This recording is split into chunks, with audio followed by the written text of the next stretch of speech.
If you're new here, my name is Sabrina and this is my boyfriend Justin.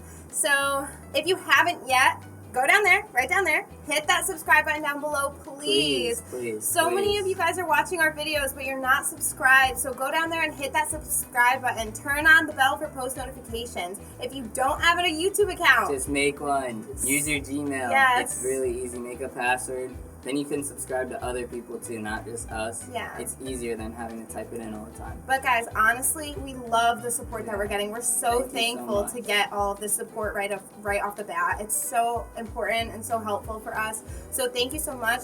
Please spread the word about our channel and yeah. Let's get into the video. So today we're going to be talking about our top 10, like college tips that you should know. Things we didn't know that we want you guys to know. We think it's going to be very helpful for you guys, and if you need to leave anything in the comments that we can answer for you guys, feel free. We'd love to answer them. And so yeah, let's do it. Alright, so tip number 1, get involved with your sports teams, your clubs, and intramurals. So I'm on the soccer team, Sabrina's joined clubs. We haven't done intramurals, but it's a great way to get involved. Intramurals is like, if you're into sports, definitely do it. It's a fun way to meet new people, and you guys hang out after the games. Clubs is like to do things that are like with your interests or pertaining to your major. It's another way to meet a lot of good friends. I know Sabrina's joined a few clubs. Yeah, I was part of repertory dance troupe, and it was a dance club, and I actually met my best friend through that. So it was super important. Like, we clicked really well through that club. So getting to do that, and even going to Justin's soccer games, I met so many people that I didn't know before. So definitely do that. Tip number 2, let your friendship grow naturally with your roommates.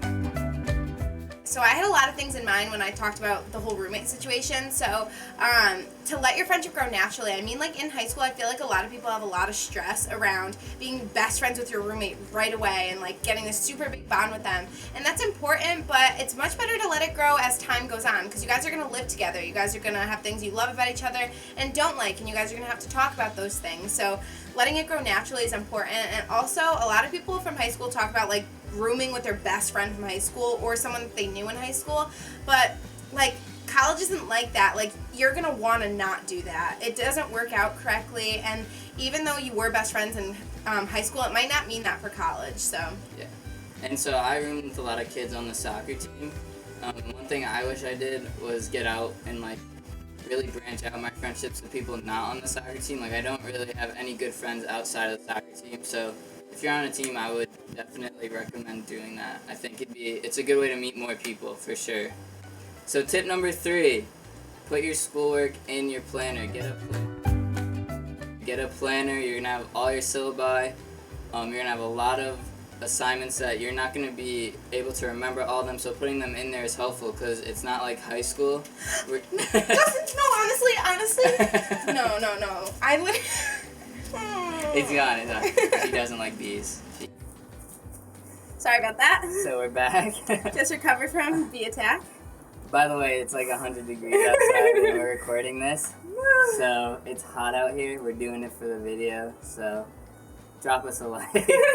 We're sweating. We need this. Alright. So yeah, it's not like high school. Your teachers are not going to be there to remind you about your schoolwork. Yeah. You might have a huge project that's due, say, on a Friday. Mm-hmm. Your teacher will tell you about it on a Thursday, and you might be like, oh, like... Yeah, like... I didn't even know I had that due. So then you're cramming, plus you have 4 or 5 other classes on top. It's just not going to be the best project you'd want to have. You won't get your best grade.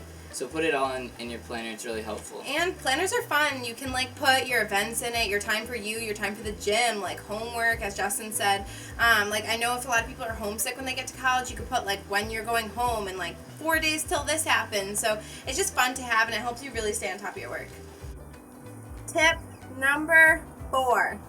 So this one's super important. It's very close to me because I was lucky enough to work on campus if you can. That is a tip. Work on campus if you can. And I was lucky enough to do that, and it's so important. I know, like, when I was a freshman, I was coming out of college, right from high school, and I did not want to work in the summer. I worked a little bit, and it was so minimal, and I did not have enough money when I got to college. No, I literally think everyone that comes from high school, you just don't estimate how much money you're going to run through in college. You run money on like food and snacks and going out, buying random things with your friends, like things you don't even need but you think are cool, like posters, decorating your dorm, everything that you don't think of, and then if you don't like your cafeteria's food, it's over. You're spending money on Domino's every single weekend, all right? Every weekend. So, being able to work on campus is so important because you having that little bit of extra income helps you so much. It gives you that money to be able to spend time with your friends and have fun. It gives you a little bit of leeway, you know, without feeling like you're running through your bank account. So I definitely recommend working on campus if you can, even if it's just a little bit amount of hours to get that extra money. Tip number 5. So, this is huge. Don't buy all your books right away. You're gonna have like online or in your syllabi, oh, you need this book, but you might not really actually use them. I know there's been tons of classes that I've taken where I've bought like an $80, $90 book and I've used it once, the whole semester, once or twice. So what I do now is on the first day of class, I ask my teacher, like, is this book necessary for me to pass this class, like, with a B or higher, like a good grade. If I need to get a good grade, then I'm gonna buy it. But if they might even tell you like, oh, we only use it for 1 or 2 assignments, you might be able to get away with like Googling it or just using your notes to complete the assignment. Yeah. So definitely just wait for sure. Also, you can always like email your professor before, like in the summertime, about books. I know it might be a little awkward for some of you who haven't done it before, but it's a really good way to get the professor to know your name before school starts and just let them know that like you're thinking about school like in the summertime and you're trying to get ahead on everything. Tip number 6, use Rate My Professor. This one is huge. I know a lot of my friends that are going into college right now have no idea about this. So you can actually go on a website called Rate My Professor. You can type in your college name and the professor's name and get tons of reviews on all of the classes that they've done. And students are really honest. They're brutally honest. They tell you whether or not they're a good teacher or a bad teacher, if they have a lot of homework, a lot of reading, things like that. I know that's important for me with my English major. And I've gotten really good, honest reviews that have helped me pick and select different professors based on that. I know there's a lot of leeway with it. A lot of people think, oh, well, if they say they have a lot of work, they might be a student that doesn't like to do work, which is true. Yeah, take all those reviews with a grain of salt, right? So, like, usually people who had a teacher and had a really good experience won't review them because, you know, it was a good experience. But if they had an awful experience, they want everyone to know about it. Yeah. So take it with a grain of salt. I know it's helped me a lot. A teacher can really influence how a class goes because if you have a really good teacher and a really bad teacher teaching the same class, right? Yeah. Like, you're gonna do better with the good teacher. So definitely use that. So tip number 7, know how many credits you can take and what classes you need to graduate in 4 years if that's possible. So I know at Eastern there's an Eastern in 4 where we planned out all of our classes in our freshman year that we need to take to graduate in 4 years, which is super helpful because your advisor helps you right then and there.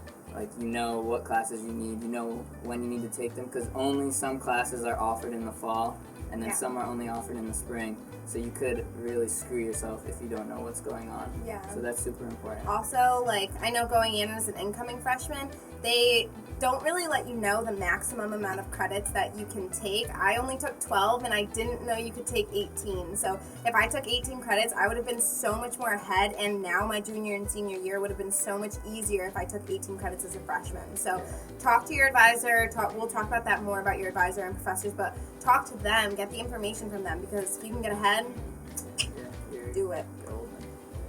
So Sabrina will talk to you about this one. Okay. I feel like this is more for the ladies. So, I made a bit of a mistake my freshman year. I brought everything from my home. Literally, all my closet, the whole thing was empty. All my shoes, all my makeup, everything. So, don't overpack. Tip number 8. Yeah, don't overpack. Because the seasons change so often, especially when you're at school, like the amount of clothes you have for each season. Just bring the clothes you need for that season, literally, and that's it. And go home and change your clothes over. So just don't overpack. Trust me, you'll be fine. You literally won't wear half the clothes that you bring. So that's the tip. Tip 9, make a good bond with your professors and your advisors. This is kind of like an obvious one, but we think that, especially if you go to a bigger school, your professor won't know your name, like literally won't know your name. So I think it's important just to differentiate yourself from the pack. You know, just say, hi, how are you, I'm blah, blah, blah. I'm interested in taking your class. I think they like that, and also maybe when they're grading your thing, they might remember you. Ask for extra help. Just show you're interested. They like it. Oh, yeah. And it'll help you in the long run, so don't be scared to do that. Yeah, one of my professors, I wasn't doing as well in her class as I hoped, and I got to know her, and now she's running my senior seminar with me. I have A's in her classes, and everything is really improved. So get that bond with your professor and your advisor, because they'll let you know, like, the little tricks on how to get ahead and how to graduate early, maybe even, so. And our last tip number 10. So, try and organize your classes in the same time block. Right, so most of you guys coming out of high school, I'm sure your school starts at 7:30ish, goes till 2:30ish. Try and keep that same schedule. I would say don't do an 8 a.m. Don't do an 8 a.m. at college, if you can. Like, that's awful because you're going to be up late talking to your friends. And it's just, you're not going to like it. I would say 9 is probably the earliest you should go.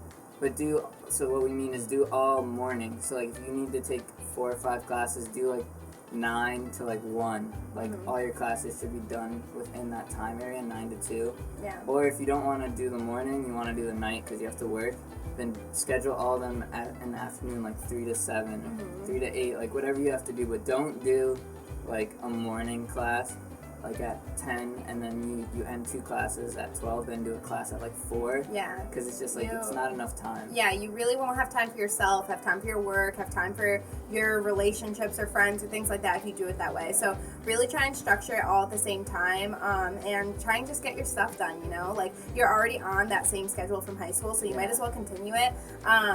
And it's a lot less structured in college, so you really have to figure out what times you want to do what when. So having a schedule that's very close together for your classes gives you a lot of room for the rest of your day. And you don't want to be left out of like your friends doing stuff because you have a night class at 7 o'clock and they're all going out to eat. Like, you're going to want to skip your class, which isn't good, right? You don't want to skip your class. But, so just keep them all together so you can kind of be with your friends and see what your friends are doing. If they have all morning classes, try and take classes with them, just so you have more time to be with everyone.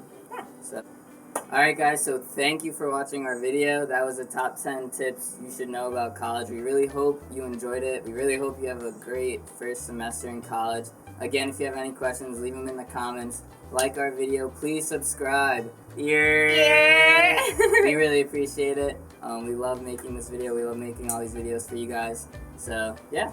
All right, until next time, think happy thoughts. See you later, guys. Bye. Mwah. All right, guys, so before we end this video this morning, we reached out to you guys to see what types of questions you wanted to know for this video. Because it was kind of last minute, we only got 4 questions, so we're just going to answer those super quickly. So the first question we got was how to get the most out of the college experience in a small school, fun-wise. So what would you say about that? I would say definitely make a lot of friends, and those friends will know other people so you can go out more and figure out, like, honestly, like, I don't know, this sounds kind of conceited, but if you're friends with people on like sports teams, usually they have a lot of like off-campus houses to like do stuff. So I would say like just make more friends than just your roommates for sure. Yeah, definitely like networking is fun for like parties and things like that, and but also like as a different perspective, I would say like really enjoy how to like be with yourself in a way. Like I find fun doing things by myself in like every way possible. Like just like going to the gym is like fun, and like I don't know, just going on a walk or like saying hi to people as you like walk through campus. So you just, definitely have to make it fun for yourself, right? If you're sitting in your dorm all day and not going out to see your friends, like then it's not going to be fun. So at a small school especially, like you gotta go out and make it fun. Like you kind of have to go out of your way to do things. Yeah. Sure. Also get to know the area. There's so many things around schools, but people are like afraid to go off campus. Like don't be afraid. Like go to see. Like there's so many awesome things. Okay. The next question, let's see. Where do I get my registration code from? Advising, question mark. So this is for Eastern specific, but I do work at the advising center, so you do not actually get your code from advising if you're not a freshman. But if you are a freshman, you do receive it through like freshman preference registration, it's called. But that all gets emailed to you in the summertime, and you should have everything ready in the summer. But if you're a current student, like a sophomore, junior, senior, you get it from your professional advisor. No, faculty advisor. Faculty advisor. Not professional advisor, faculty advisor. So that's not at the advising center. That is actually in a faculty member in your major. Yeah. And I know for my major, sports management, we do group advising, so there's certain times they post, and that's where you get your code. So it could vary, but either faculty or group. Yeah. Okay, and then the last question we got was, what is the truth about being an athlete in college? So that's mostly you. I'm not an athlete. I support them. I mean, it's only D3, so it definitely varies. So I can only speak for like D3 and myself. It's a lot of time, definitely. I think regardless of D1, D2, D3, it's a lot of time. You go classes, you have practices every day, you get 1 day off, mandatory. There's study halls that are mandatory, like hour-and-a-half study halls. That's kind of like all the time commitment things.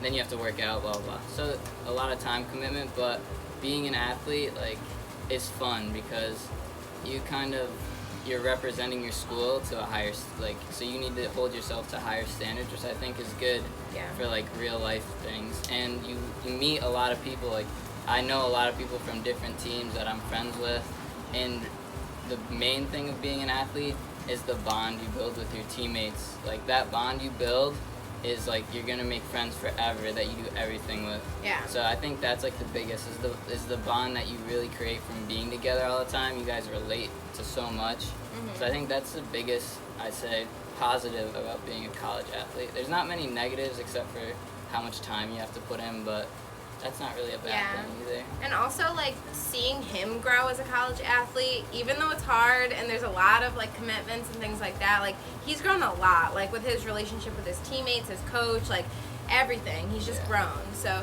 I think it was a good experience. You learn a lot. It's worth it, for sure. Yeah.